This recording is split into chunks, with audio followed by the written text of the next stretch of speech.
Okay, good morning, everyone.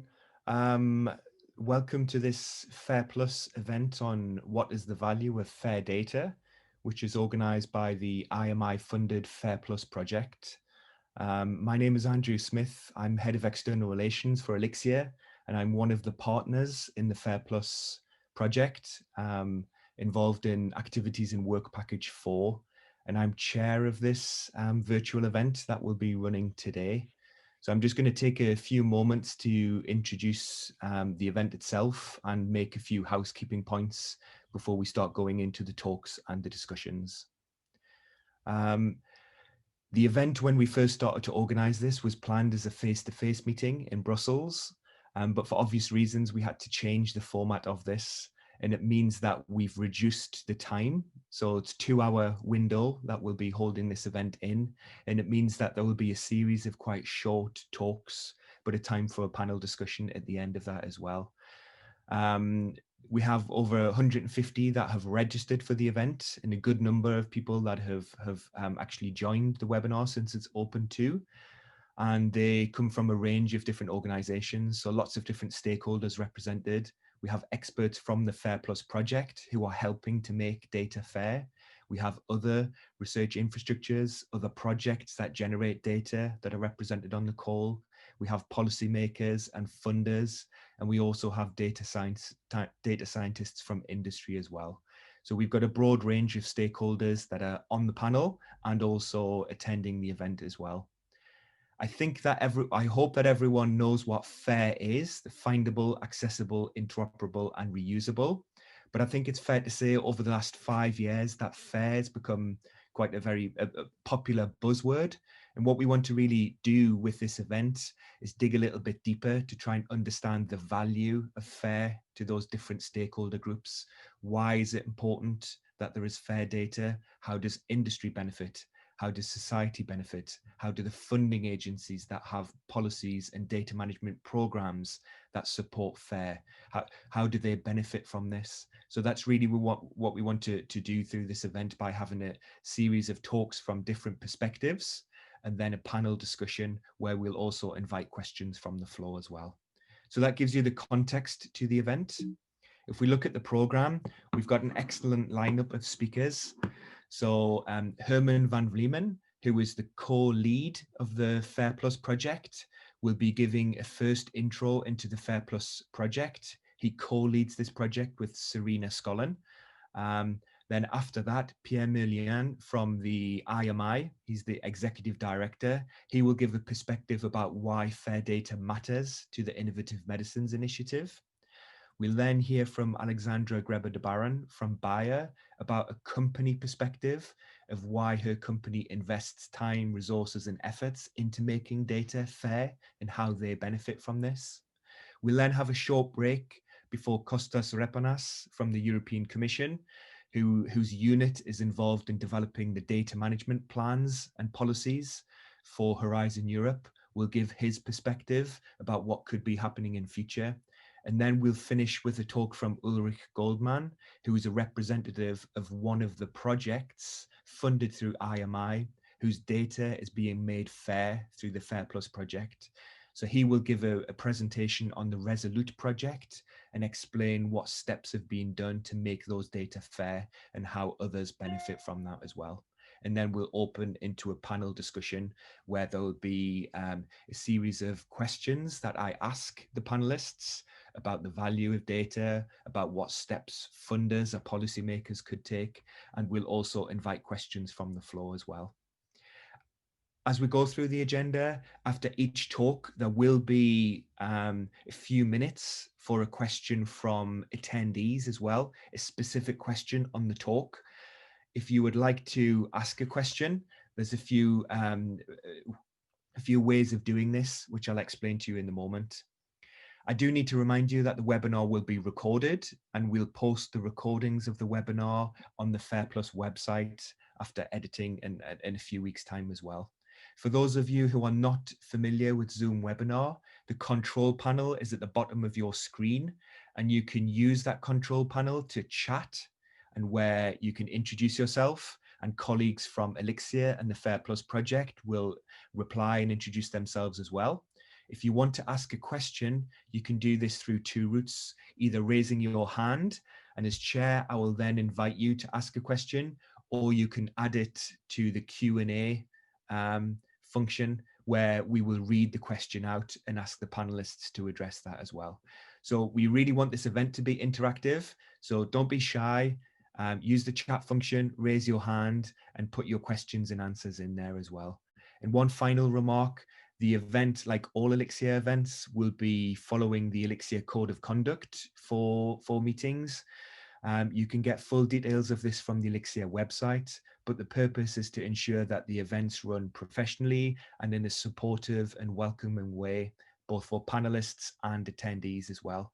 So please be courteous if you do raise questions, and I'm sure we'll have a really good event ahead of us. So that's where I'm going to finish the introduction, and I will ask now Herman to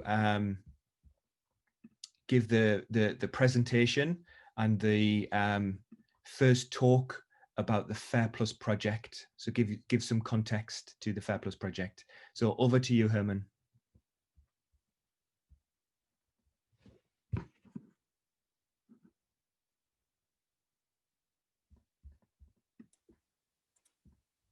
Thank you, Andrew. Sorry, I'm just going to go into presentation mode.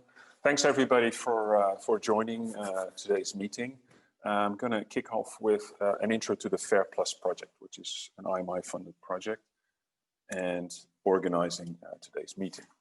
So, what's the overall goal of making data, of FAIRification, of FAIR? And that's basically making data discoverable and reusable at scale. And all the three things are really important. The at scale is really important because in the end, what we want to be able to do is to have data be usable and recognizable by computers, basically, without too much of personal intervention. And that actually requires a number of very specific things. The FAIR concept was outlined several years ago. You see here on the left in this paper from 2016 with various many authors, many of which actually are in the FAIRplus project. So a lot of expertise is present in our current FAIRplus project. FAIR, standing for findable, accessible, interoperable, and reusable, was the acronym that came out of that article, and is something that really identifies what are the important aspects of data. And as you see here, it's the reuse by humans and machines, and the machines part is, I think, a really important part. So the value of FAIR data is the title of today's meeting. Obviously, one way of looking at the value of FAIR data is to look at, say, well, what's the cost that we are actually incurring by not having our research data FAIR? And this is not an easy, this is not an easy calculation. But PricewaterhouseCoopers several years ago, for the European Commission, has done an analysis trying to estimate what the cost would be of not having our research data FAIR. And in the end, the total number was really high. It was 26 billion euros per year of cost of not having research data FAIR. Now, 10 billion of that are let's say, the direct costs, which have to do with time that's spent by people cleaning up data, finding data, getting data together. And this is something that all data scientists are very well aware of. Basically, 70 to 80% of a data scientist's life is actually getting data together, finding it, making sure that it's in the right format. And you could argue that's kind of wasted time. So that's the direct cost that was involved. But then, the fact that everybody has to spend all that time doing that also means that they can't do something else, which is of much higher value. And that's this innovation impact, this opportunity cost. And that's sort of the number. And, I'm not going to pin PricewaterhouseCoopers down on this number, but I think it's a reasonable estimate of the cost. And that's a lot. So there's a lot of value in making data FAIR. Now, for pharma specifically, it's been quite recognized that fair data is really essential. Pharma uses lots of diverse data sets. You know, lots of research data is known to be not very fair, let's say historically. So there's a lot of reasons why pharma should invest in getting fair data. And these are just some headlines from some publications and some articles that have appeared in the media on that. So one of the reasons, and this is one of the reasons why FAIRplus as an IMI project was started. FPA companies realize that this is really important and it's a huge task. And you know, the FAIRplus project is not there to solve all those problems, but at least to make a good start with how do we approach this. Not with the goal of actually making then all the data fair in industry during the project, but actually coming up with workflows, with methods on how to do this. So this project, the coordinator of the FAIRplus project is ELIXIR, and the project leader is Janssen. We have 22 partners, of which 7 FPA companies. And it started January 2019 and will run until June 2022. And this is a picture that was taken, I think, earlier this year at a meeting that we had at the EBI in the UK.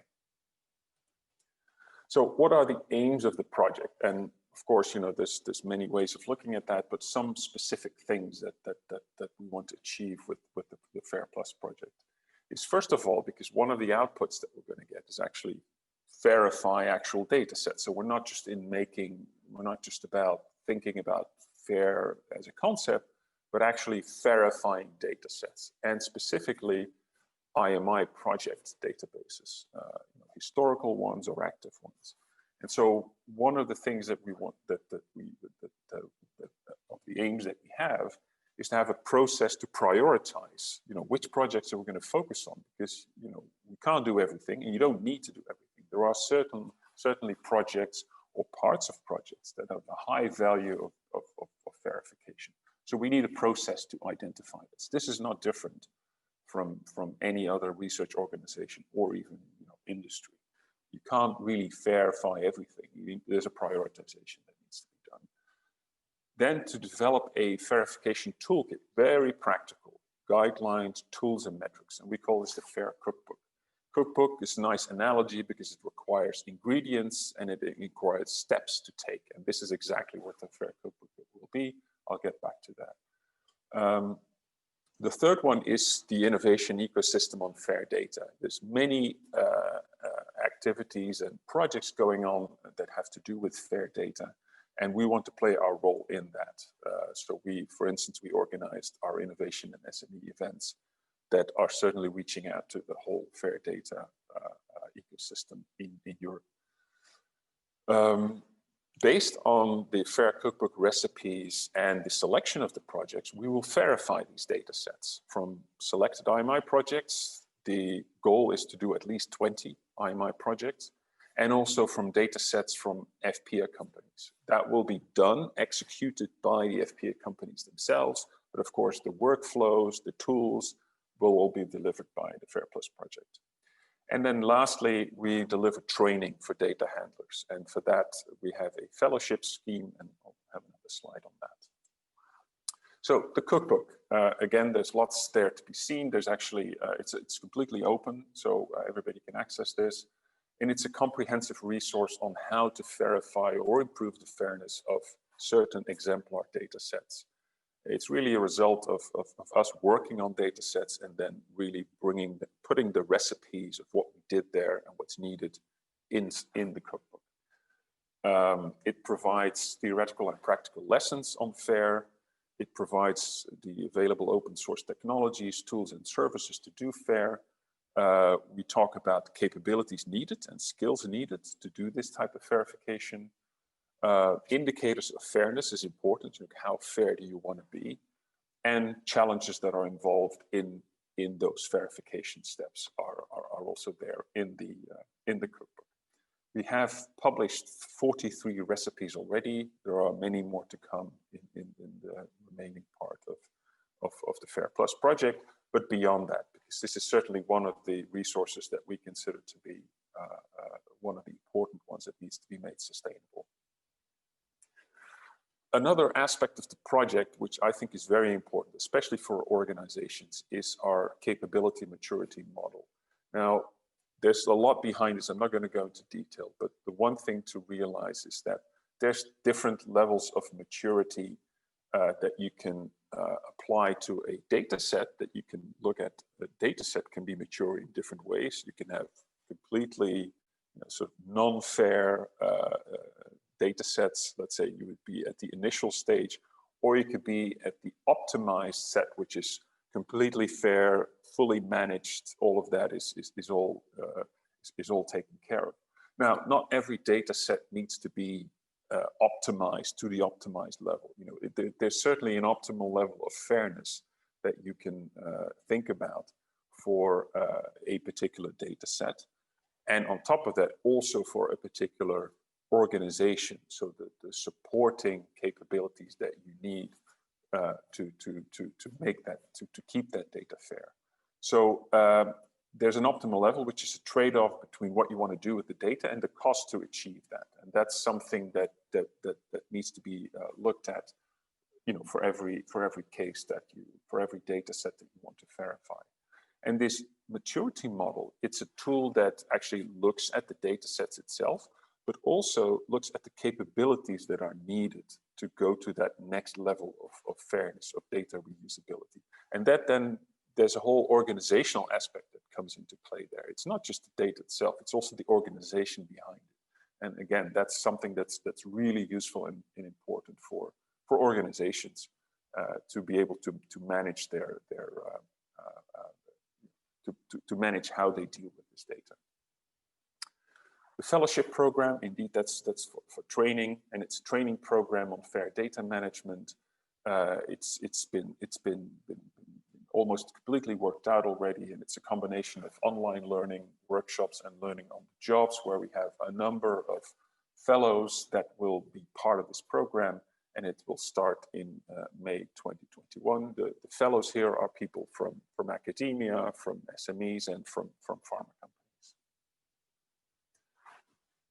There's the Innovation SME Forum. This is one of our ways of involving the ecosystem and further developing the ecosystem. So what we do is in this second one, we've had one already earlier this year. We showcase the outcomes of the FAIRplus project. We engage with the companies that are looking to verify their data, any kind of company. We engage with SMEs that provide fair tools and solutions, and of course, make sure that they understand the tools that we have developed ourselves. And we expand our dialogue with other FAIR initiatives. We are in fairly close contact with various other FAIR initiatives, and these events are perfect places for people to really align, or at least be aware of what everybody's doing, and look for ways to collaborate. And so you can see a video from the first edition that was done earlier this year.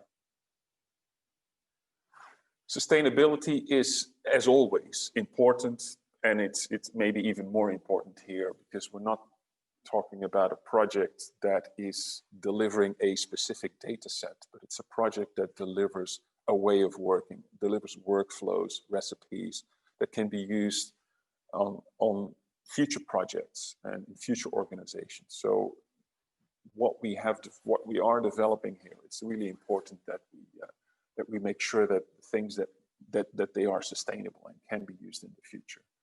And so we have put a lot of effort into our sustainability plan. It's this is not yet complete, but we are certainly making sort of a lot of progress here.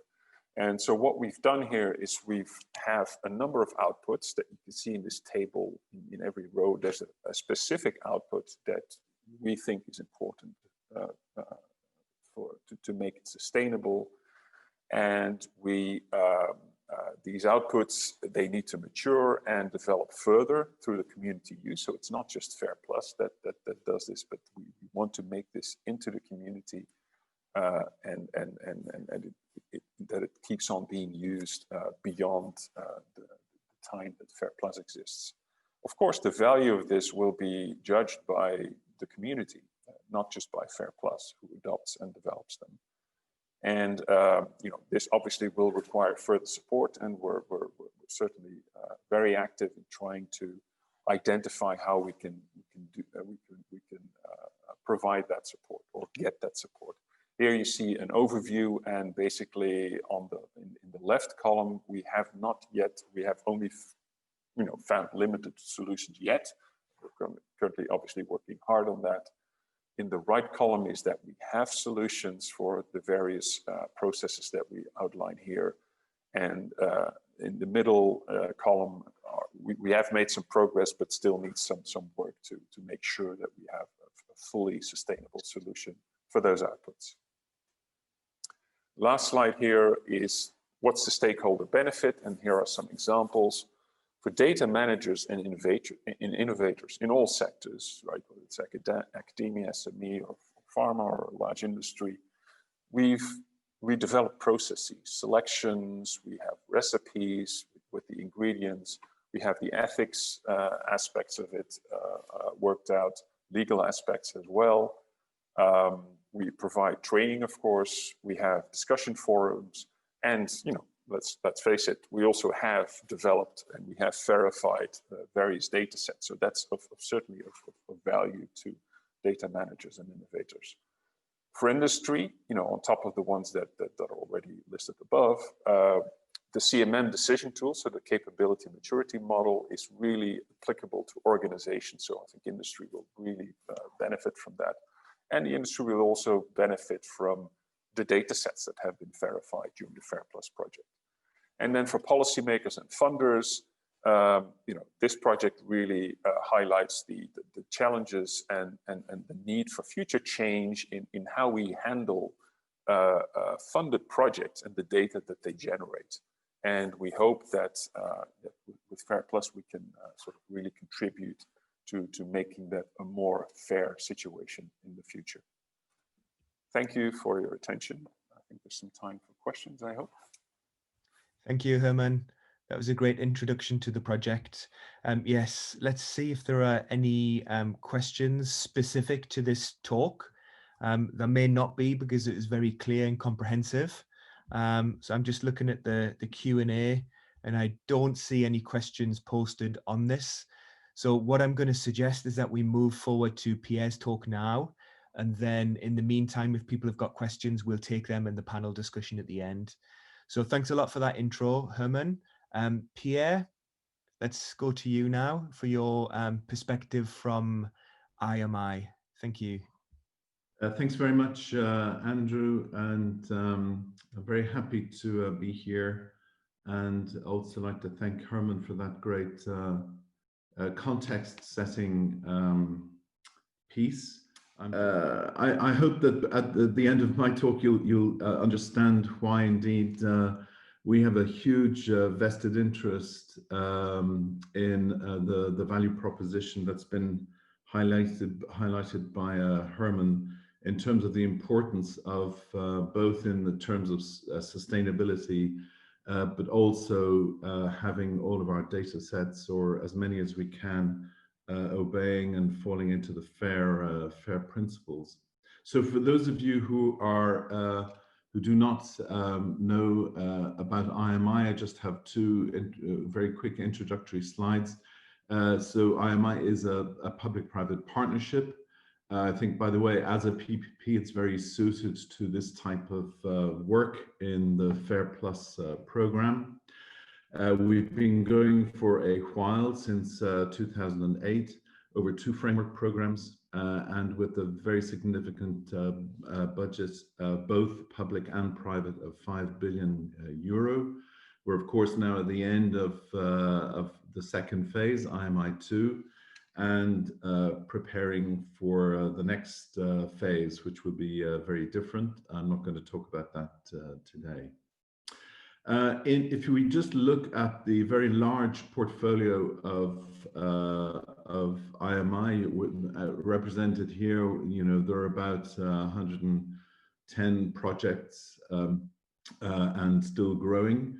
You can see that obviously a lot of the projects are data generating ones, either on in these different disease specific bubbles, or indeed on horizontal bubbles like drug discovery or translational safety, or indeed data and knowledge management. But we also have some very important data generating projects in disease specific areas.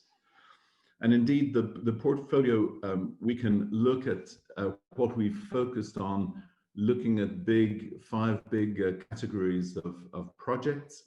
Doesn't cover maybe everything, but, and this is my own categorization of the portfolio, if you like. And we look at, you know, true market failures like antimicrobial resistance, very scientifically challenging areas where we need to solve some knowledge gaps in whether we're talking about Alzheimer's disease or cancer, inflammatory diseases, diabetes, and so on and so forth, where public-private collaboration is really key in advancing some of these challenging areas. We also fill important gaps in the ecosystem. We have a pediatric clinical trial network, the use of medicines in pregnant women in a project called Conception, and going towards this trend of a new paradigm in clinical trial design using clinical research platforms. Everything, of course, digital and big data is a huge piece, and I'll come in a little more detail on that in a minute.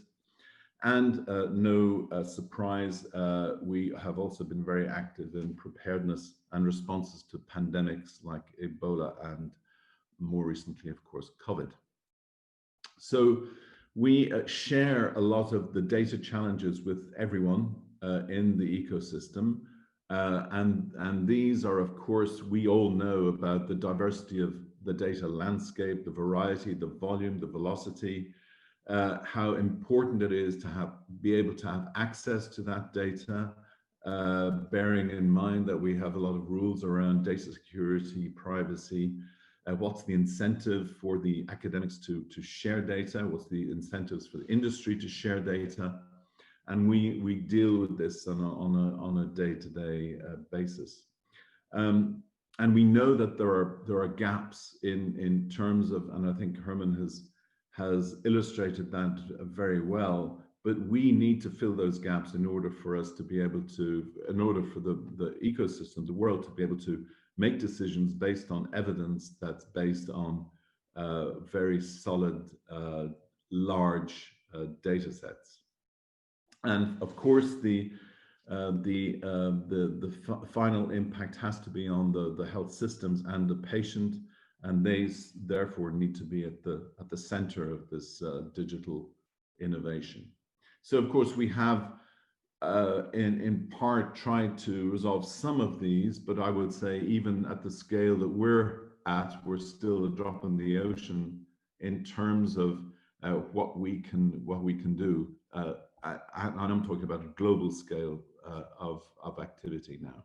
So we know we've had some great projects, eTox, Open Facts, the FAIRplus project itself, looking at integration and standardization, interface between research and clinical data like eTrix, access to data. We have some very large projects, EMIF and Eden on the electronic health records.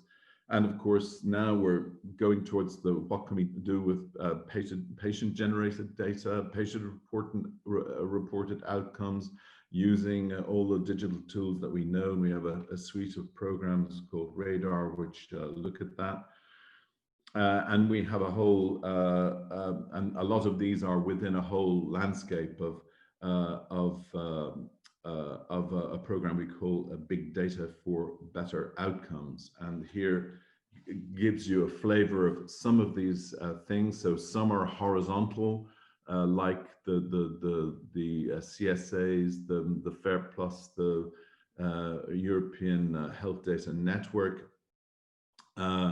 but also we have a lot of data generation projects on specific diseases, Alzheimer's, cancer, cardio, and again, prostate cancer at the bottom. And this is growing as we speak, and we try and have a more most coordinated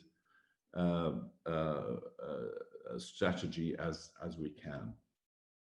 So this is my last slide, and I thought I'd be very quick because I think the discussion is going to be more important than you listening to me. And I'm obviously looking at a funder's approach to this. I don't think I need to talk about the particular value. I think that's been explained, but the worst thing that we can do is to fund large-scale projects that generate data sets that are then lost at the end of the project.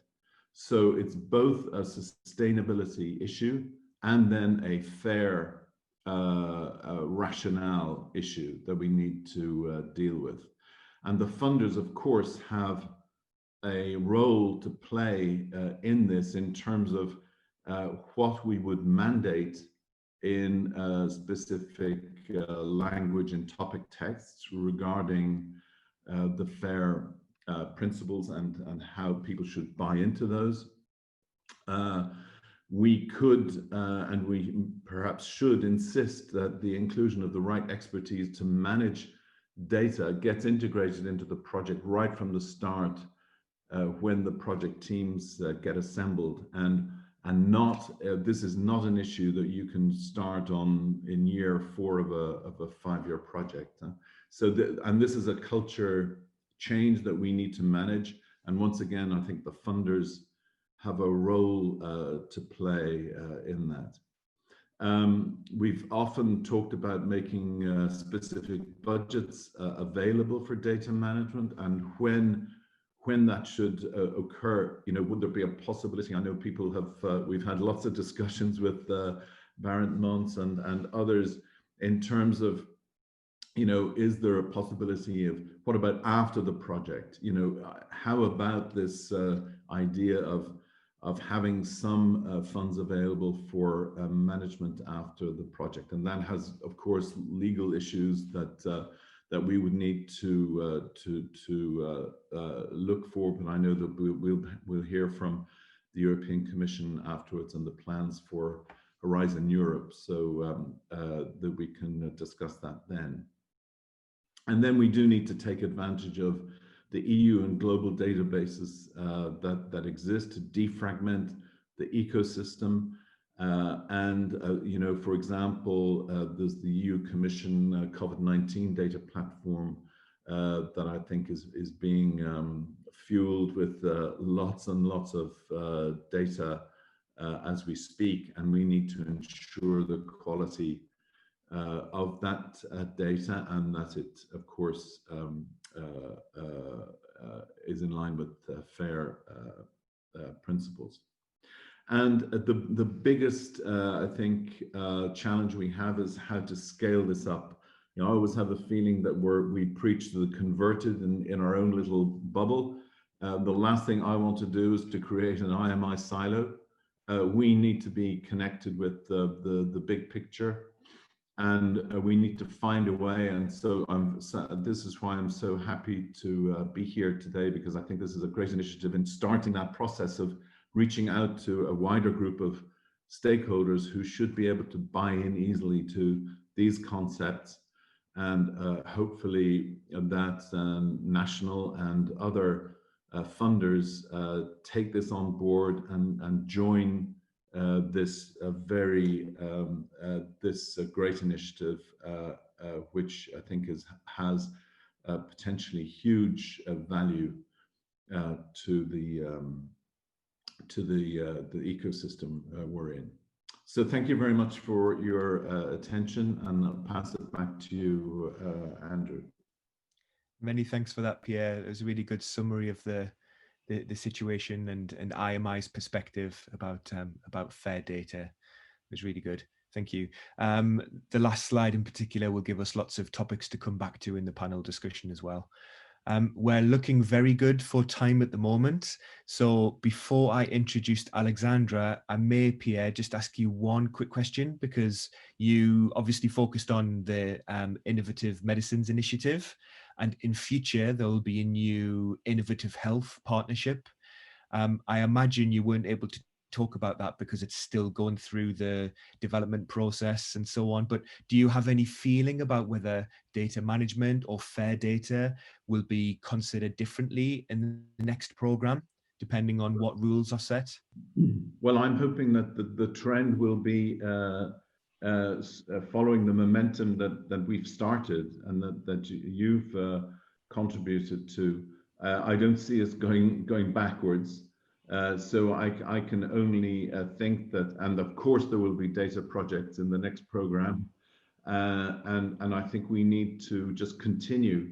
And I think what's coming out of the FAIR project now, the deliverables of the FAIRplus project, I'm hoping that we will be able to take some of that and feed that directly into topic development in the new program. And so that we can't go back. We have to continue this this trend because this is value creation. It's not, and you know, I think Herman quite rightly, and I know the report says a lot about the lost opportunities, the waste, and so on. But there's also a huge value creation piece that's there that we absolutely need to take advantage of. Thank you, Pierre. Thanks. Okay, let's go to Alexandra, who will give a company perspective now about Bayer and the steps that they are taking internally with regards to fair data. So over to you. Yeah, thanks, Andrew, and thanks for having me and providing the perspective of the pharma industry. So ultimately, our goals are to provide better patient outcomes, and I want to show you an example how we use fair data to achieve this. So the main topic today is the value, and I found a nice definition of value in a report from Ernst & Young concerning in the context of healthcare and digital services. And this equation says that future value is driven by innovation that focuses on outcomes with a high degree of personalization and is fueled by unlocking the power of data. And in data, especially connecting, combining, and sharing data. And I think here we already see the reflection of the fair data principles. So, and here also is mentioned the outcomes, the importance of outcomes and personalization. And in the context of our patient outcomes, this means we really have to understand the lifelong patient journey. And that starts already before the disease, to understand the lifestyle, risk factors, environments, and then of course continues with diagnosis, treatments, but also long-term health plans, which are important for the chronic diseases.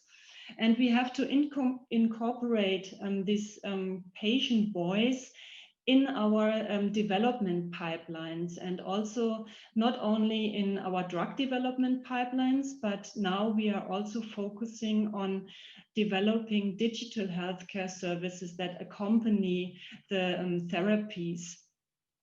And I want to give you an example for this. So talking about digital services, this often involves some kind of machine learning model that we want to use to create medical applications. And for example, here I have one example of physicians that want to know the individual risks of their patients in order to optimize the treatment. So we want to develop prediction models for defined endpoints in order to help physicians with their treatment choices. And the challenge here is to develop these prediction models into commercializable medical devices. So these models have to be robust enough to be deployed to different data sets. And also we want to see if we can deploy these models to new endpoints to further produce more solutions, more applications here. And here we are facing several challenges. So real world data is an important source to develop these machine learning models. And also the data science part itself has some challenges. So for the real world data, these are usually huge data sets and with proprietary schemas, unstructured formats, and using a variety of coding systems. And also within our data science approach, we have some challenges. So we have a lot of isolated expert groups within our company. And so they develop their models, let's say, in their silos. So we are lacking some agreed, we call them medical definitions that help us to select our cohorts and make this also reproducible and standardized. And often also a lot of information is hidden within the source code. So it's also difficult to reuse our methodologies. And so our challenges are, how might we make real-world data findable and accessible for data scientists in a cloud environment to have broad access here? And also, how might we make real-world data interoperable and reusable for data researchers across functions in a sustainable way?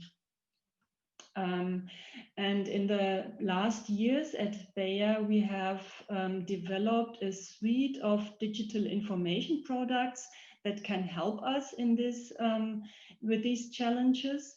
So we have something called Data at Scale, where we provide pre-built modular data pipelines. So people, our data scientists are supported in creating data ingestion and data management pipelines.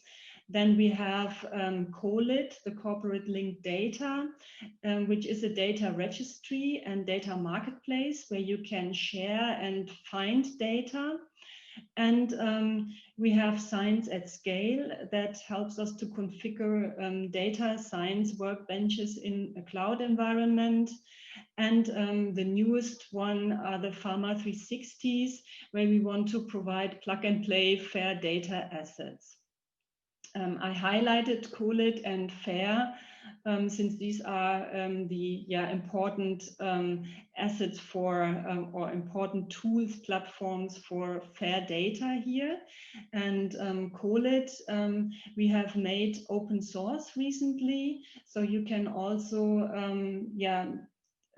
discover all the source code and use it. We have rich documentation also accompanying this product. So you might want to look it up. And then concerning our Pharma 360s or data product 360s, this is a very broad definition, should be a data product that has a value greater than the sum of its parts. So it's not only providing data sets, but also integrating more information into these data sets. And this data product consists of multiple data sets integrated for a data domain context. So we could think of maybe patient outcomes as a domain, and it unlocks insights for multiple functions for the enterprise or division. So in our context, a data product, how we apply the FAIR principles here. Findable for us means the data is registered in our corporate linked data platform. Accessible meaning providing APIs using standard open protocols. interoperable. We develop these data products according the linked data principles, and we develop agreed data models. And reusability here means, as I said before, making these data available across the business, and also not only within the company, but we also want to meet the community standards here. So not reinvent the whole thing in a buyer context only. To give you this example with our medical definitions, how we approach this. So we select relevant medical definitions like diagnosis, outcomes, medications, adverse events, and then describe them with rich metadata in a data model, following linked data principles, linking those to community standards. There are a lot of coding systems, for example, available describing medical definitions, and then mapping the source data to these models, in this case, real-world data sources, and then providing multiple interfaces to access the data. And how does this help us in our challenges I mentioned before? So for the real world data, we still have this data integration effort, but hopefully only once to map it to these data models. And then the data can be accessed via our agreed common data model. So the complexity of the data sources will be hidden behind these agreed data models, which makes a reuse much more easy. And for the data science challenges where we were facing these isolated groups, we think that with the knowledge described in these data models, we do this in collaboration. So people are involved here and come together, and that will lead also to higher standards, quality, and consistency for future model development. So coming back to our example of providing these medical applications, we think that the FAIR data assets can accelerate this step of commercialization or industrialization of our machine learning models into products that are improving the outcomes of our patients. And this can be done, the FAIR data assets will help us by reducing these data integration efforts while increasing quality and consistency. Yeah, that was the example. Here just some acknowledgements of colleagues involved in this work. And I'm handing back to Andrew. Thank you, Alexandra. That was a really nice summary. Thank you for that. I may take the opportunity to ask one question to you. So it's clear that as a company, you're investing significant time, effort, resources in trying to better manage the internal data and link to other sources. Could you maybe comment on that process, especially very high within the company? Was there always support for this, and how did you get a situation where those resources could become available to do this? Has the culture always been there, or did you have to work on this over a period of time? Yeah, we have to work on that. I mean, FAIR data, I think also for the nice acronym, is quite known in the company, also in the high management levels, and everybody buys into the idea of providing FAIR data.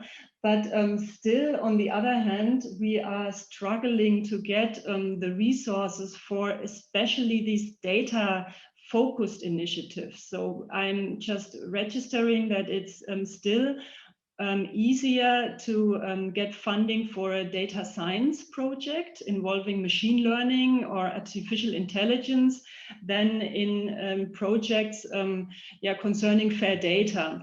So that's why I think it's for us really important to link the fair data efforts with value that we create, business value that we create in order to get this funding. And that's, I think, the challenge and the solution also. That's a really good point. Excellent. Why don't you just go straight into your talk? That would be great. Thanks, Kostas.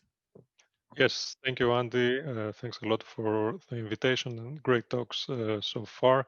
So I'm going to give you a bit of an overview of what's coming in Horizon Europe from the European Commission and talk a bit about the European COVID-19 data platform. It was mentioned already before.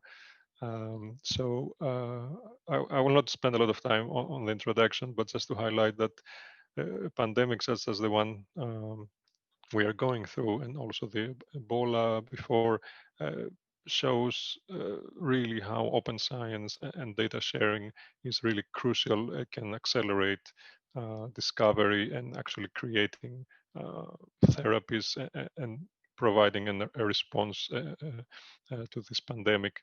It also is important, so open science is important for reducing inequalities. We should not forget that. So just very quickly to let you know that what we are likely to see in Horizon Europe is a sort of effort to mainstream open science, so open access to publications and to data, data management with data management plans, also citizen engagement. So we want to see all of these elements being mainstreamed across the program. So from the evaluation of proposals to the grant agreement and to the reporting during the project's lifetime. And especially for data management, we want to see a responsible research data management in line with the FAIR principles. So as you all know, perhaps the motto of as open as possible, as close as necessary will still be the norm. So there are exceptions, and just to highlight that FAIR doesn't mean open necessarily. So it's very important to stress that, and to stress that we emphasize FAIR because there is a lot of value, as we heard also from previous speakers and from the FAIRplus project itself, in having fair data that can be shared even under certain access conditions. So not necessarily open by default. So we are likely to see some preliminary research data management considerations already at the proposal stage that they will be evaluated. So not a full DMP, but some preliminary, some skeleton sort of DMP like. And then we want to have a full data management plan that is a living document. Now on the machine actionable, I have to say that we are struggling a bit with that. We are in contact with the RDA group that works on that and with several tool developers, but it may not happen as quick as we would like to. So maybe not at the launch of the program, but it is something that we believe is really the future, and things are moving towards that way. But definitely a living document that is updated throughout the life cycle of the project is something we would like to see. And we will encourage, of course, deposition in repositories or databases, and there will be some sort of tiered proposal, let's say, to the beneficiaries. So give emphasis to, for example, in the life sciences, the ELIXIR deposition databases. So ideally use sort of established repositories and databases because they increase the findability and discoverability of results. And this is what we're aiming at. We're aiming at reuse. So all the talk about FAIR and the FAIR principles aims at having better reuse of this knowledge that is created. And we will emphasize a lot open licenses. So for example, Creative Commons licenses or equivalent. Another thing I would like to highlight is that we really want to emphasize other research outputs. So we talk a lot about data, yes, but we should not forget software or models, protocols, workflows. All these are really important elements and outputs of a project, and they can and should be shared as openly as possible, and they enable others to reuse and build on top of this knowledge that was created. And in fact, it's also a case for physical sort of reagents, antibodies, or even hardware that can be also shared openly. This will be encouraged, and we hope to see this very carefully described in the DMP. And again, to the extent possible, share all those outputs through a repository. And I just want to mention as the last point here that especially for software, we are looking very carefully at the work that is being done to actually adapt, let's say, the FAIR principles for software. So what makes sense for software, and we will actually evolve our guidance to beneficiaries according to sort of what is being brought up in the communities.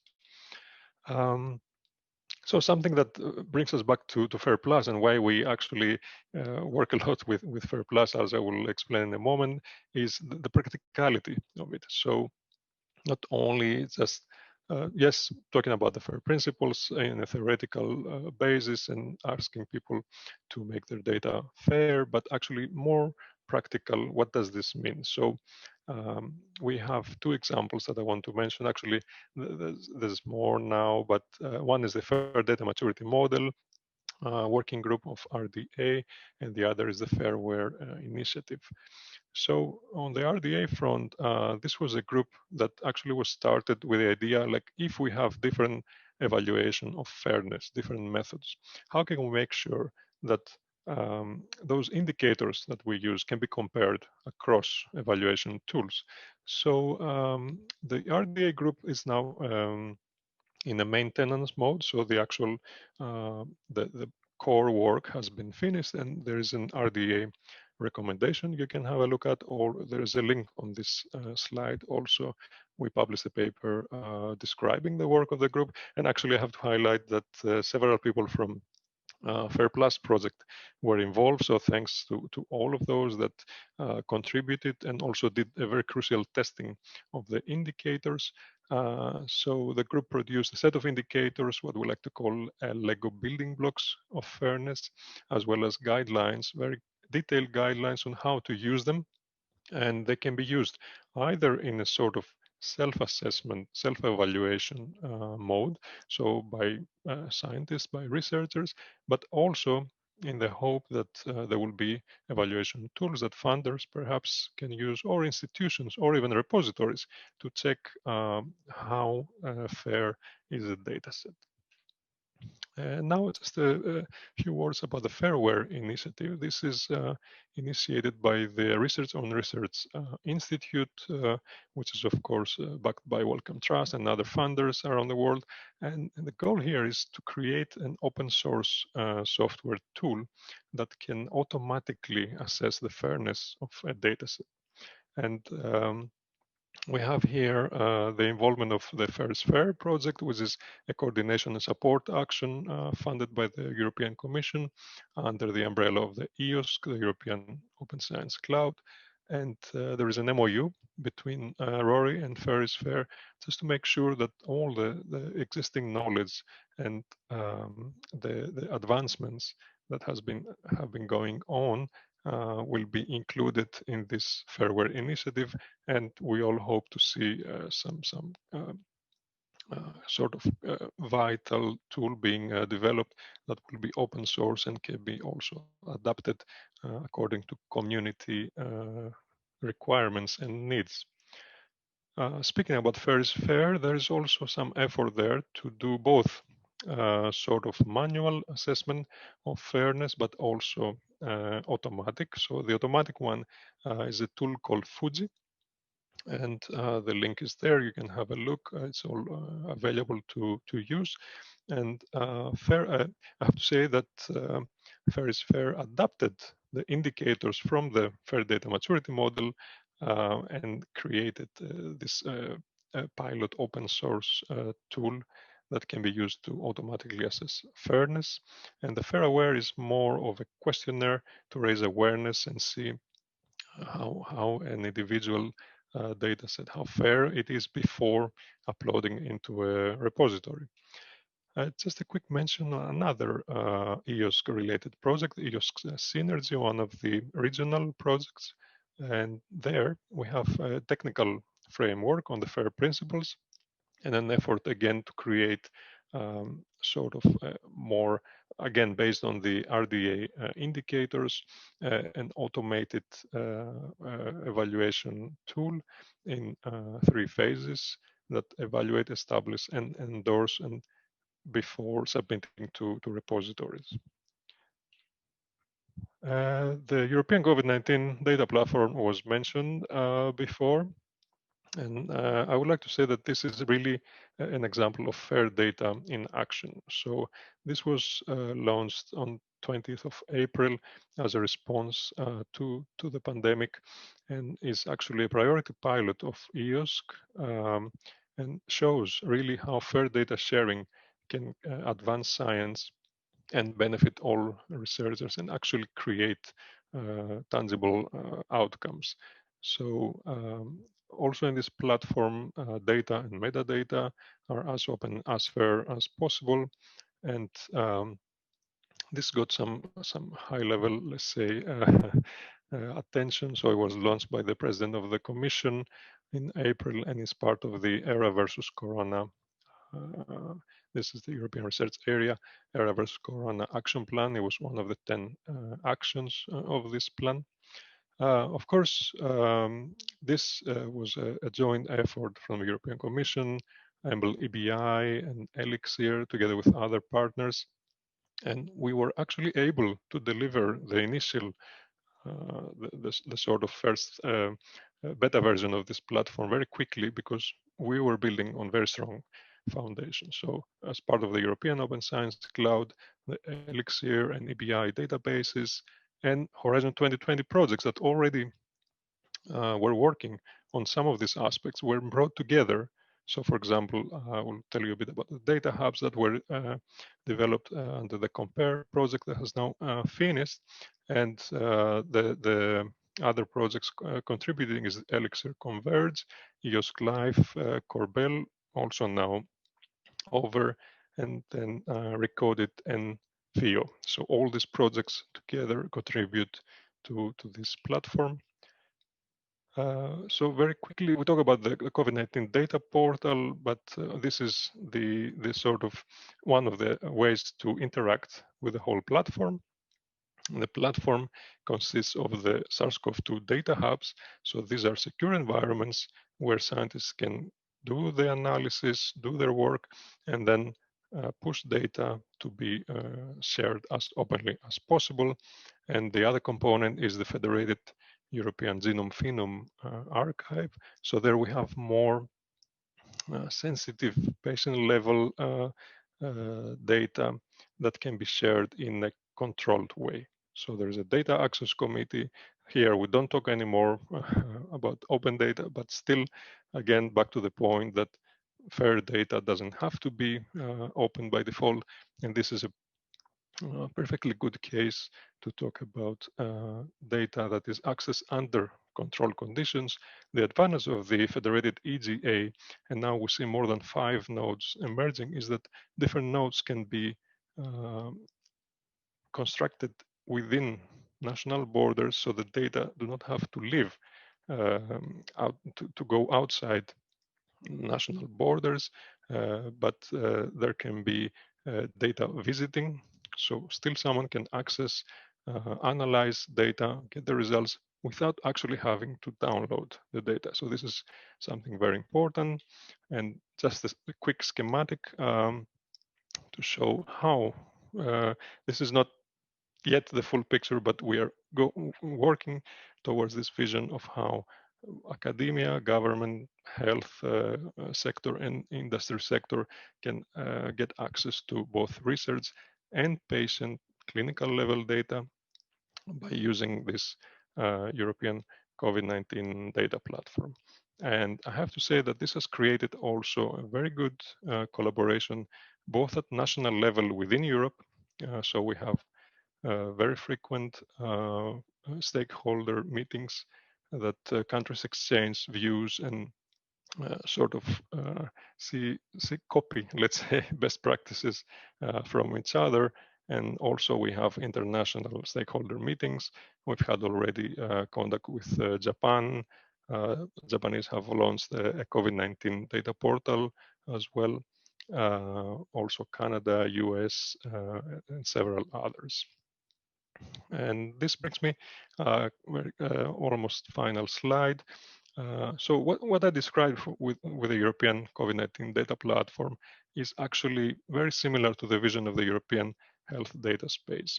Now for this, there is not a lot of information I can share yet. Things are still emerging and developing, but as you can see from the three main pillars that I have put here, we want to have a strong system of data governance and rules for data exchange. We want data quality and interoperability, and of course the FAIR principles to be respected. And we want to have infrastructure and technology that connects health data all across Europe. So we want to have different types of health data.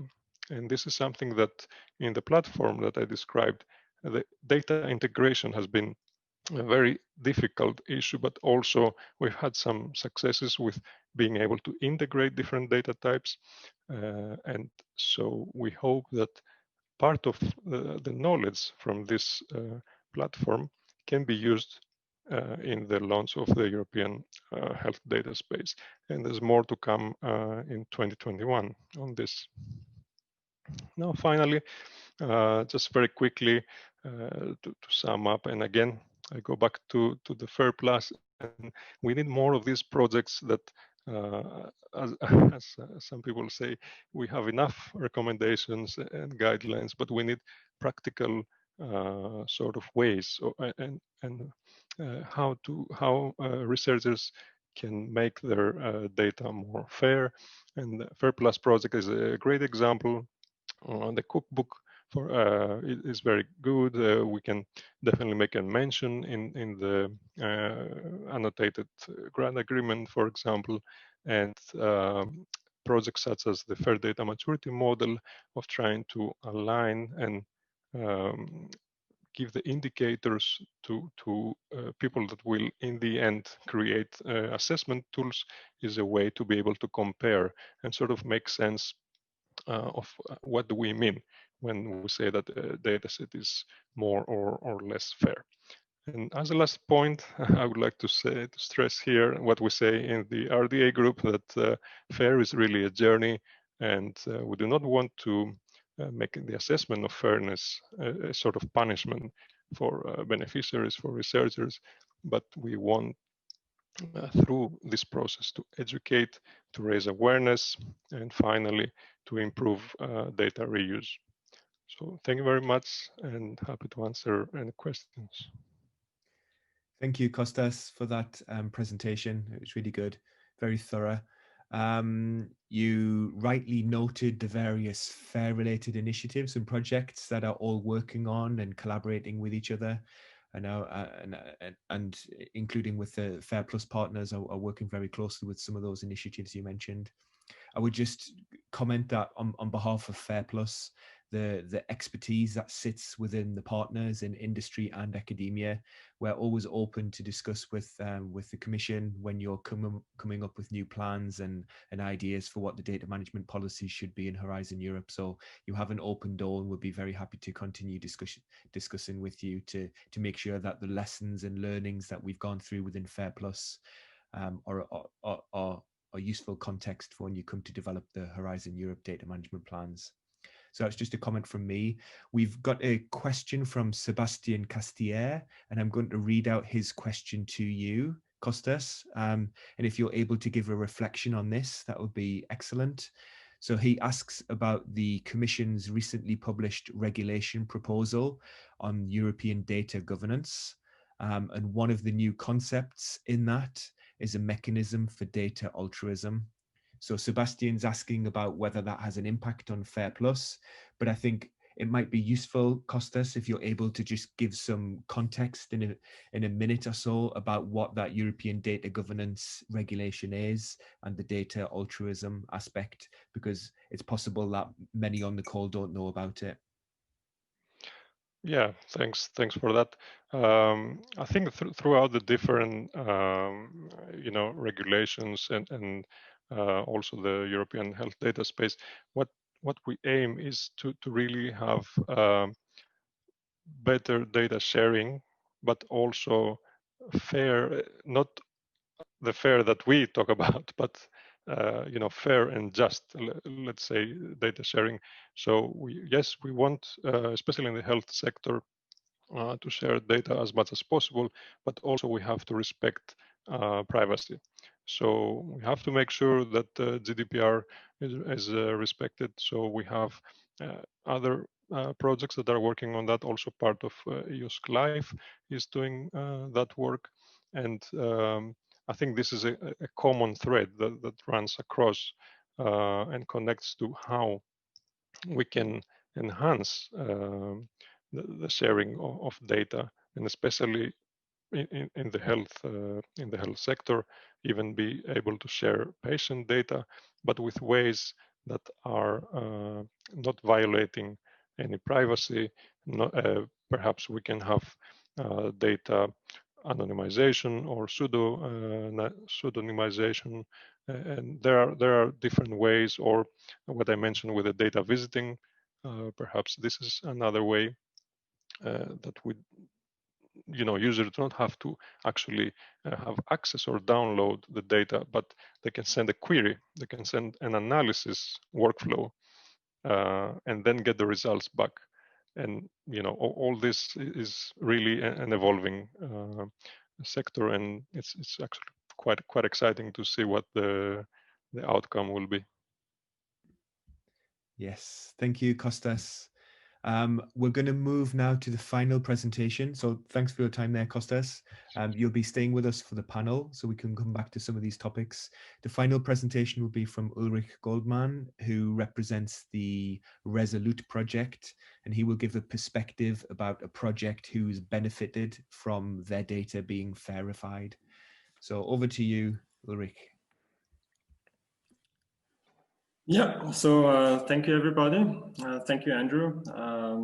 Thanks also for the invitation to this great event. My name is Ulrich Goldmann. I'm working on data management in the RESOLUTE project. And I will talk about fair data in RESOLUTE, trying to answer the questions why fair, what fair, and how fair. But first, I want to give you a quick introduction to our project.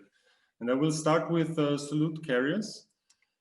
It is a group of proteins that transport small molecules across biological membranes. In the human genome, we have about 450 of them.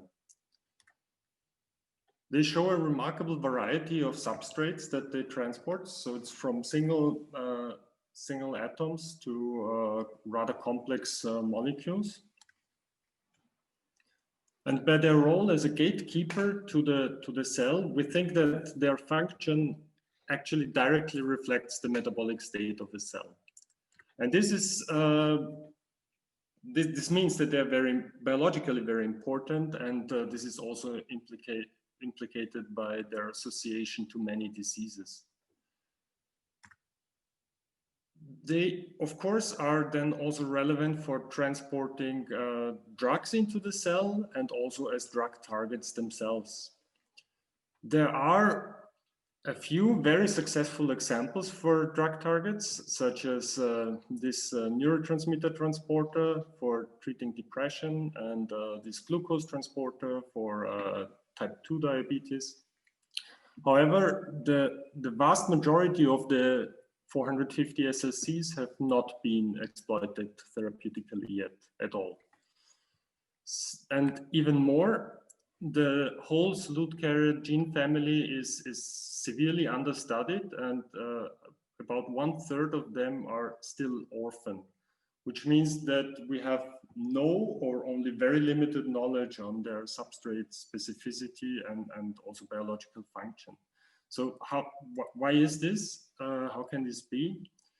Solute carriers come with a set of challenges. And first of all, it's a very heterogeneous protein family. There is no one-size-fits-all approach in analyzing them. They also show a very high level of redundancy in both ways. A single SLC can transport a lot of substrates, and a particular substrate can be transported by a lot of SLCs. And this makes it much harder to experimentally characterize them.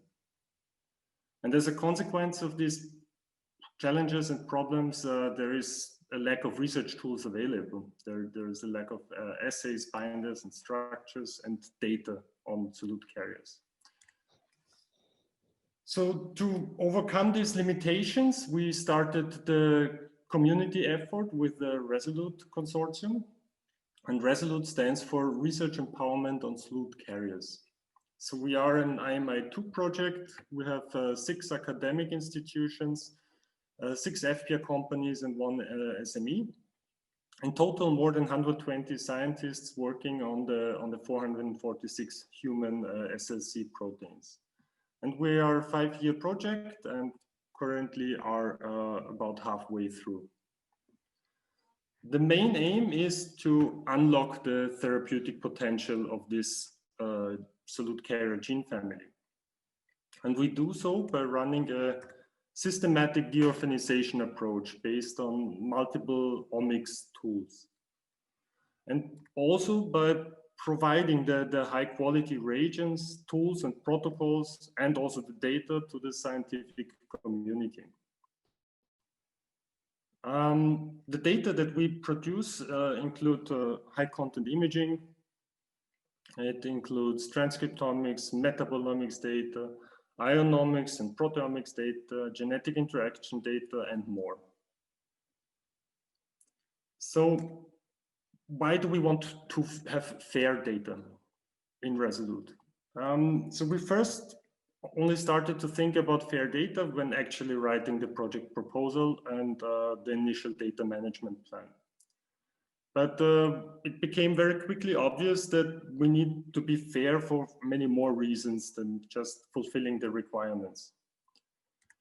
The very first one being that we are quite a big consortium and we need to share data. So different partners produce different sort of data, and they all want to look at the data that's available. So we have to use common standards and common infrastructure to make data findable and accessible.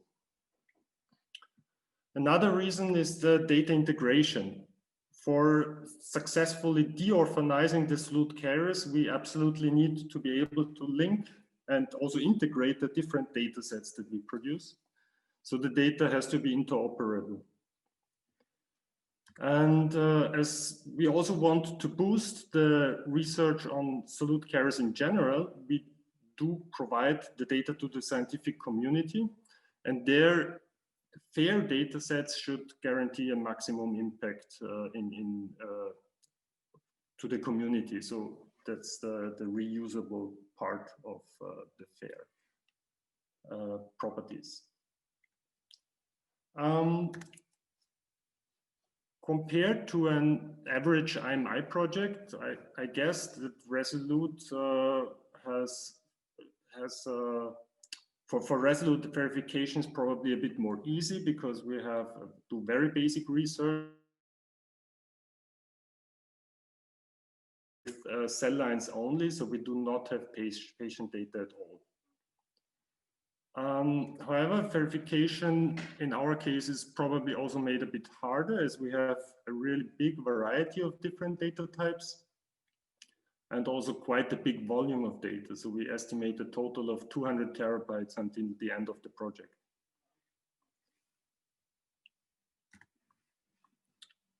So next question is, what are we trying to make fair?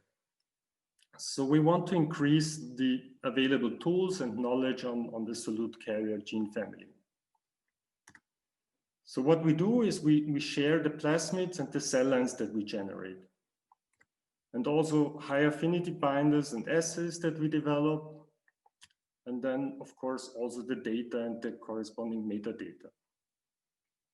And here I also show some of the domain-specific repositories that we use for sharing the resources and data.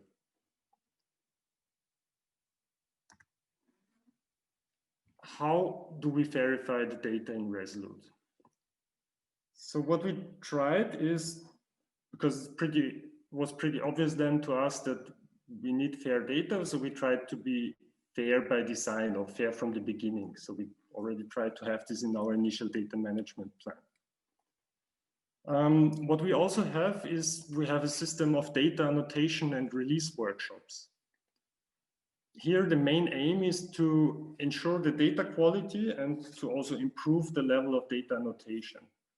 So if one of the partners wants to publish a data set, then they compile a data release proposal, which will be then internally reviewed and discussed in exactly these workshops. When we then agree to release a data set, we release them to public domain-specific repositories, some of them which I just showed you on the previous slide. And we also try to have very permissive and open access licenses.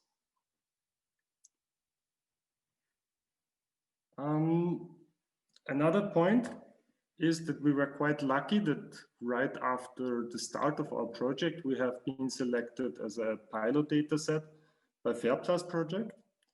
It was very early for us because we did not have a lot of data yet, but we still worked together on some initial transcriptomics and metabolomics data sets. This was definitely very useful, and the real benefit of this collaboration, I think, was to get to know and to learn the FAIR mindset. So also after this initial collaboration, we've now started to, for any new data that we have, we started to identify the primary organizing principles. We were not afraid of applying ontologies anymore and so on. And with this, with all of this in mind, we are currently building our own repository. Why do we need our own data repository?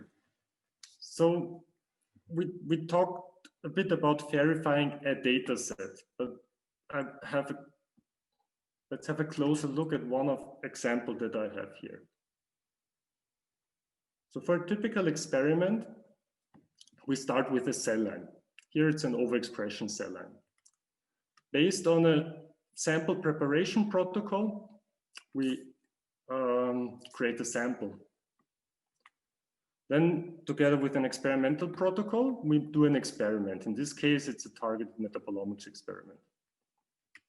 The mass spectrometer then generates the raw data. We can then apply data processing workflows, get process data, and then we can run another workflow to get the analyzed data. And this is what we were primarily interested in. But if we want to publish the results of this experiment, we probably think about verifying this final data set, data table, and probably also uploading the raw data to some repository like metabolites, for example. But this is maybe not enough. In the Resolute repository, we try to keep track of all of these steps. And because every single step here comes with more or less data, and of course also associated metadata, all of these steps can be verified, we think.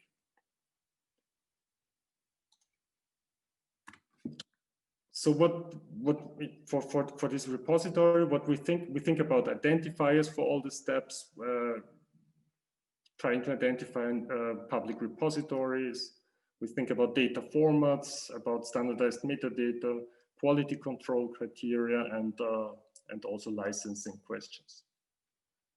But that's, of course, that's very fast gets a lot of work, and the main question that right now currently we're dealing with is how fair do we actually want to go here, or how fair can we go here?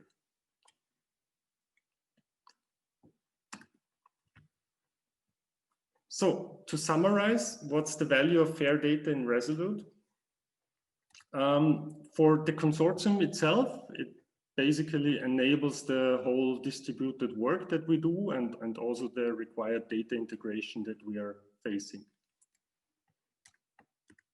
For the scientific community, it means that next to all the published reagents and tools, that also the associated data is available and can be reused for solute carrier research.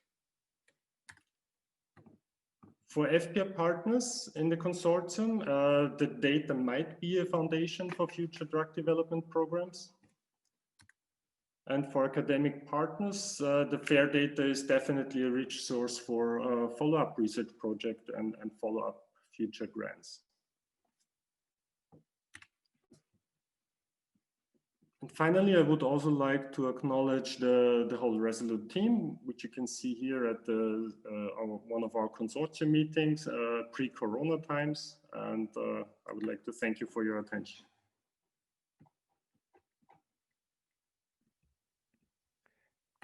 Thank you for that, Ulrich. It was a great introduction to the RESOLUTE project and how you've worked with FAIRplus to help make the data fair and what you consider the benefits to be. What we're going to do now is ask all of the panelists to come back online, so to turn their videos on, if that's possible, and then we will open up into a more general discussion where I will ask the panelists for some thoughts and reflections on certain questions, and we'll also monitor the chat and the question and answer function as well, so that there will be some, I will read out and post the questions that we receive from the chat and Q&A function as well. When Kostas was giving his talk, there was an extra question that was posted in the chat channel from Chuck Cook, and his question to you, Kostas, was what can funding organizations like the European Commission do to support the repositories that would be storing the data or software or workflows that now need to be stored as a result of these data management policies and practices? Do you have any reflections on that? Yeah, for this, there are actually several things happening, and we expect more to happen in 2021. As you know, the European Open Science Cloud is actually ending this year the sort of preliminary governance, and the EOSC association will be established. Well, is established, but will grow in membership and will have sort of a better say, if you wish, to how certain repositories that will be federated under EOSC will also be able to either apply for funding or resources that will be available by the association, of course, under an MOU with the European Commission. So this is one way that we foresee in the next years that this will happen. The other is some things are already happening, for example, under the FAIR is Fair project. So FAIR is Fair had an open call to help repositories to sort of modernize themselves, either through certification, the Cortrust Seal certification, or how to better tackle enabling sort of services for the FAIR principles. These are some of the ways. There are other pockets here and there, but as of course we are in contact with Chuck also through the Global Biodata Coalition. Perhaps this is a mechanism that really worldwide we can make sure that core and essential databases or registries are guaranteed some sort of sustainability, because we often do take them for granted, and we shouldn't. There are associated costs, and we base a lot of our research on such resources. So I hope this answers. Thank you, Kostas. Okay, I'm going to pose a question to you all, a more general question. So one of the things that has come out in almost all of the talks has been about kind of a culture change needed to get more data fair. So from your own perspectives, from personally and from your organizations that you represent, Could you comment, and this is a question to all panelists, could you comment on what you think, what incentives could be introduced to better help researchers to make their data fair from the outset? So at the start of the project, and for large organizations in general to implement fair data practices. So things like incentives that could drive a culture change. Do you have any reflections or thoughts on this? I'll ask Herman to start first, if he wants to. Yeah, that's okay. And I think Alexandra also referred to this, and maybe we're coming from a similar situation in a big pharma company where data is has traditionally been very diverse, but also certainly not centralized and certainly not fair.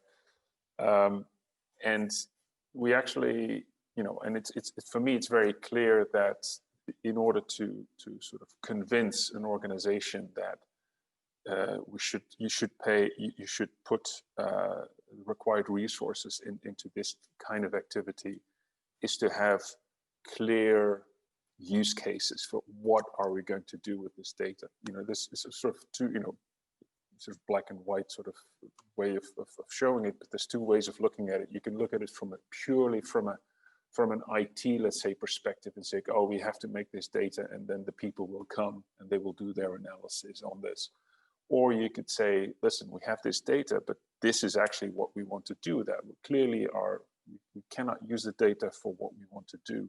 And this is going to provide us with lots of value. And that has in that second approach has multiple benefits, because it not only has a big driving force for making your data fair, but it also gives you an idea on what level of fairness do you need, because otherwise, you could say, okay, we're going to make everything 100% fair. That's not needed, and it's probably overkill. So my short answer to your question is, that you need to have a clear reason. What's the reason? What do you want to do that you cannot do today? And if you have a good answer to that in many cases gives enough of stimulation, encouragement to actually put some serious effort into this. Thanks, Herman. Alexandra, did you wish to comment? Yeah, maybe I can add another twist to that. I think we also have to strengthen the role of the data stewardship. So nowadays, this is not always established for all our data sources. And we also see some kind of a disconnect between, let's say, the data producer and the data consumer. So often there's also quite a lack of time in between when the data is generated until we create the outcome of it. And I think it would be a very good reward for the data stewards or the data generators also to be more closely connected with the outcomes of their data, and also to acknowledge them then in the results that are produced with them, even if they are the first step here. And I think we have to bring these people closer together. So that's, yeah, maybe my comment here. Thank you. Would any other panelists like to respond to that question? I might just add one or two things, Andrew, if you allow. So I think in terms of incentives, I think, and this may be easier to do in a kind of consortium type ecosystem than a single academic researcher system. But I think the value needs to be very well articulated to what's the value to the researchers, whether they come from the public or private sectors, and that's a kind of educational thing, and then examples. Ulrich gave a very good example of why it's of obvious benefit for the consortium itself, and then if that can be expanded then to a larger community. So I think there's an educational component, very important educational component in terms of what the value is to the individual researcher. And then I think the funder then has an obligation, carrot and stick and so on, to push, encourage as much as the legal framework will allow us to do that. And so I was very happy to see and to hear Kostas talking about the planning for Horizon Europe. And so it's obvious that we will be able to do quite a lot, both in topic texts, in topic development, and in grant agreement, at the grant agreement stage as well. So I think that you can see that trend, and as I said before, that's not going back. That's the trend, and we need to work out how to do it in the best possible way, so that cultural change is smooth and productive.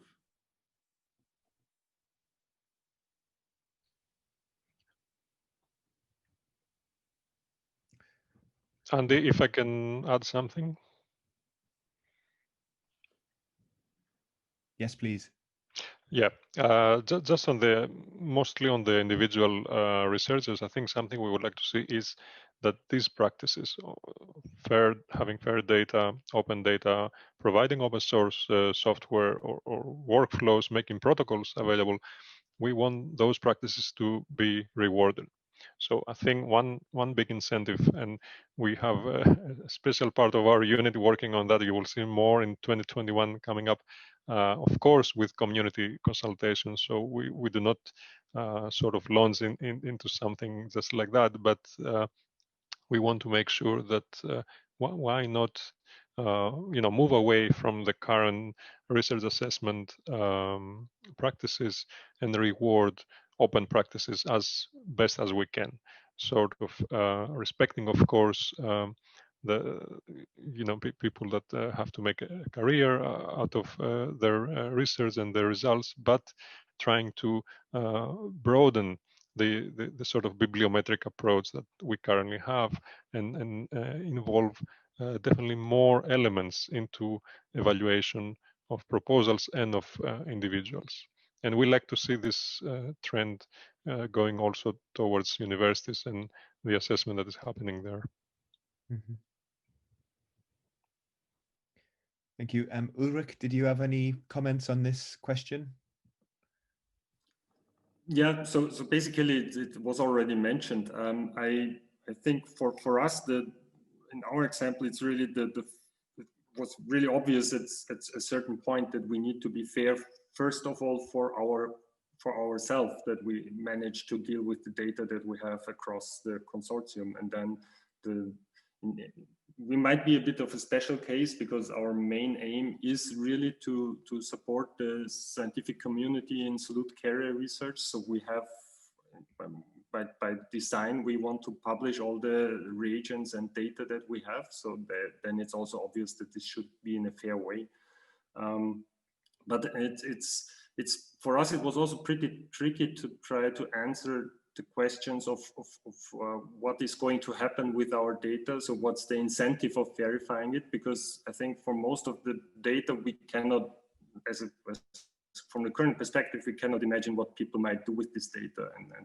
So we can only verify it from our perspective, and this might be enough or might not be enough for future use. That's a big problem, I think. Yep. Okay, I'm going to take a question now from an attendee. So Jan Willem Buiten, who's one of the work package 4 leads of FAIRplus, and who's on this call to kind of funding mechanisms to allow for fair data. So, and I'll read out his question, and I think it's probably best directed to Pierre and Kostas. So his question is: most research funding schemes nowadays do not allow for project expenditure beyond the project lifetime. It would be very helpful when projects are allowed to reserve budget for the storage of the project data after project completion. Do you have any thoughts or ideas about how this could be accommodated in future?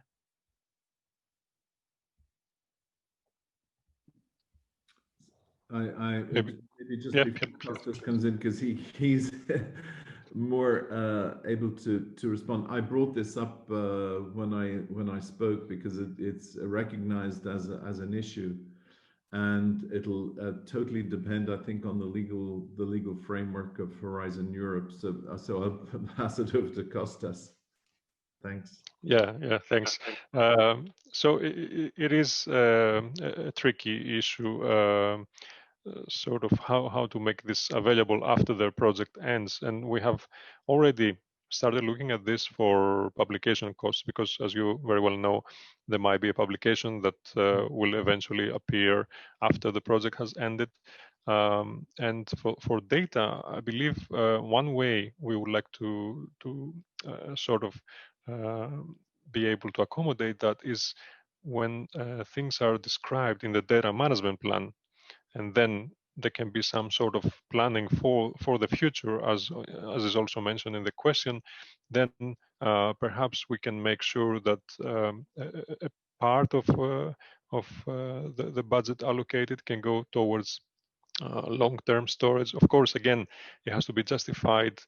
We heard also from other speakers that some data may be more valuable than others. Makes more sense to keep them for a longer time period. And again, we have to see how to circumvent some of the legal aspects, but this is definitely a very big issue, and we want to see this resolved.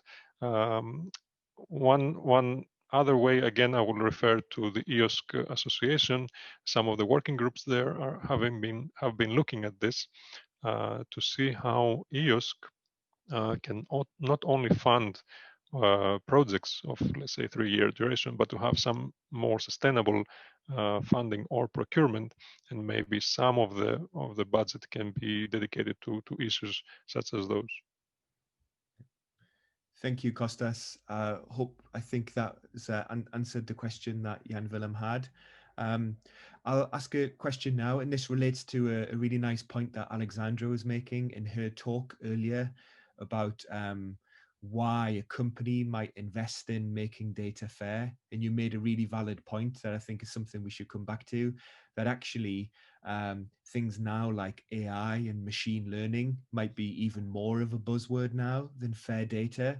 And there's a drive towards this, which is great.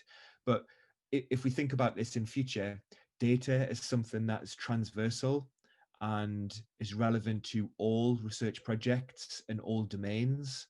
And do we worry that there's a risk that fair data will be sidelined because of approach towards addressing, say, in IMI or in Horizon Europe, much more mission-driven research about, say, cancer or rare diseases or machine learning?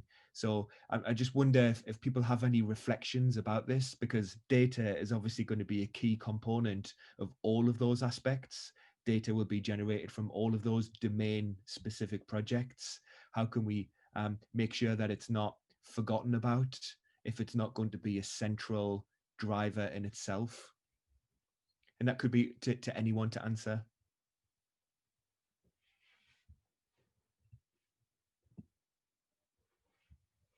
Maybe I can pick that up and give an idea. I think what the future could look like is to create these really these platforms, maybe around a certain therapeutic area or something, and then pulling together all this different data from different sources, all this information, to make it then publicly available to patients, to healthcare professionals, and so on. So that would also break up a little bit the separation we still have now, or also for our pharma companies that like to keep the data internal. Maybe there has to be a move also to share more information, because in the end, also we as a pharma company only contain a little bit of the data that is describing a therapeutic area, and it would make much more value to build these bigger platforms together. And there, the fair data principles are, of course, the glue, let's say, that ensure the interoperability and so on. Yeah, I can add a few things to that. So I do think, just talking from a pharma company perspective, I think that all companies have bought into the fact that it needs to be done, right? They cannot use their internal data for all the things that we want to do with data analysis, including AI, including various other methods. But of course, it's not, it's certainly not the most visible thing, in the end. Everybody wants to see cool analyses and new things that come out, new targets, new drugs, all those things. But there's a strong realization that to do that, and to use all these methods efficiently, the data needs to be there. It needs to be in the right format. And that's, going back to that, I guess I mentioned it, there's been some studies on that as well, that, data scientists spend an enormous amount of time, doing things to data that don't need to, if we have data in a fair enough situation, we don't need to spend all that time. There's an enormous amount of wasted effort. And, companies realize this, but remains the thing, and this is also true for projects, I think. Of course, there always remains this thing that it's much more interesting in a way, and to talk about, we're going to do this with the data, and this is the analysis that follows. And so I think it's important here. So again, I think the companies are realizing this and are moving towards investing in making their internal data fair.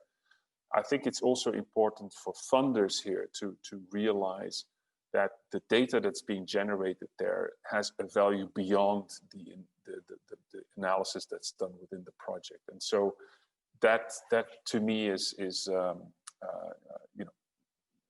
my answer to that question.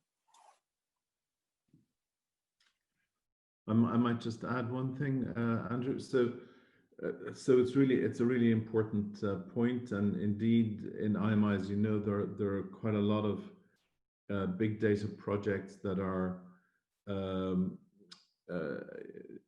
getting real world evidence together from many different countries. There's one in particular called Harmony, which is on hematological malignancies, which is it's a very large project, and lots of challenges in terms of getting clinical data together in a federated kind of management style. And it all has to be GDPR compliant, of course. And so all of these things need to be built into whatever. But then you end up hopefully with a data set that is validated and of high quality, that then using FAIR principles, anybody can use and reuse. And I'd just like to, Herman's quite right. I mean, the culture within the industry is as well rapidly changing, and within Harmony, I know that companies have very willingly donated a lot of data into clinical data into this particular project. So once again, I think that the trend is there, but there's an awful lot of work to do to be able to have really, really useful and sustainable things in the future. Thanks, Pierre. Unless other panelists wish to comment, I might jump to a question that's posted in the chat. So this is a question from Paulo Rodriguez, and I'll read this out. We have a big database of brain imaging data, and we want to make such data available to the ecosystem. Any suggestion how to make this initiative effective, meaning the time, people, effort, funds, legal aspects? Are there any other large initiatives that could be joined? It's not clear from Paulo's question whether this is an institutional repository or whether it's from an IMI or an EU-funded project. But maybe the panelists have some suggestions or reflections about what Paulo and his group can do. Did anyone wish to answer this? Because I'll just mention that I mentioned it because I think I signed the grant agreement just very recently. So it's a brand new IMI project called A Big Picture, and it's on a digital imaging platform. So if the person wants to contact me, I can get him in contact with the players there to see if there's something to do. Okay, that was a very concrete answer. Thank you, Pierre. And I'll maybe answer myself a second part of Paolo's question. So he mentions any other large initiatives as well. Well, in the world of research infrastructures, there's a new infrastructure being developed called eBrains as well, which is potentially become an S3 research infrastructure, and that's probably worth having a conversation with the eBrains. It comes from the FET flagship on the Human Brain Project, so it's possible that it's worth having a conversation there. Okay, we have 2 minutes until the end, so I'm actually going to now draw the webinar to a close. I will thank all of the attendees. So we had over 100 attendees that joined this meeting. So thanks for your time. Thanks also for posting your questions in chats. I've noticed there's been lots of links to some of the documents that have been discussed that you've shared with each other, which is really great. I thank all of the FAIRplus partners for the organization involved in this event. There's a lot of behind the scenes work that goes into organizing these. So big thanks to the FAIRplus team for making this event happen. And then also, I'll just finish by thanking the panelists as well. You've given excellent talks and also for making yourself available for the panel discussion at the end. We've covered some interesting topics, some ones that aren't easily solvable, but there's been some suggestions made and things that we can look to work towards in future funding programs. So thanks a lot for your time. And just to mention as a last point, we will make the slides available to attendees afterwards, and also the recording of the webinar as well. It may take us a few weeks before we're able to do that, but they will go on the FAIRplus website. And so with that, I'll just thank everyone for their time, and hope you enjoyed the event. Thank you very much. Thanks, Andrew. Thanks for having me. Thank you. Thank you. Thanks. Bye-bye. Bye-bye. Thank you. Bye.